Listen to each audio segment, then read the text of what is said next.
আসসালামু আলাইকুম। হ্যালো পেটিক জনগণ, কেমন আছেন সবাই? আজকে সামনে এত খাবার থাকার পরেও মনে হচ্ছিল কিছু একটা নাই।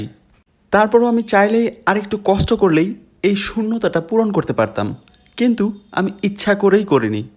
কারণ আপনারা অনেকেই ভাবেন হয়তোবা আমি লেবু ছাড়া খেতেই পারি না, কিন্তু আপনাদের এই ধারণাটি পুরোপুরি ভুল। মানে মূল কথা হচ্ছে আজকে বাসায় লেবু ছিল না এবং আমি লেবু ছাড়াই ভাত খেয়েছি। তবে লেবু হইলে আজকের এই গরুর মাংসটা মনে হয় আরও বেশি সুস্বাদু হয়ে যেত।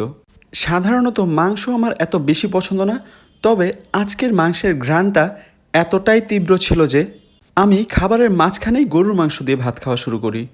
অন্যান্য সময় আমি সাধারণত গরুর মাংসটি একদম লাস্টের দিকে খেয়ে থাকি, তবে এই প্রথমের দিকে গরুর মাংস খাওয়ার কারণে আমার আজকে অনেক বড় একটা লস হয়ে গিয়েছে। কারণ অন্যান্য যে আরও মজাদার তরকারিগুলো ছিল ওইগুলা দিয়ে আমি খুব বেশি একটা খেতে পারিনি। আজকের ছোট মাছের তরকারিটার টেস্টও ছিল অসাধারণ। আম্মু আবার কিছুদিন ধরেই সব মাছের তরকারিতেই অল্প পরিমাণে টমেটো ইউজ করা শুরু করেছে, আর এতে করেই মাছগুলা আরও বেশি সুস্বাদু লাগতেছে। আপনারা চাইলে আমার ইউটিউব চ্যানেলটিও সাবস্ক্রাইব করতে পারেন, কারণ আমি ইউটিউবে নিয়মিত ভিডিও আপলোড করে থাকি। ধন্যবাদ।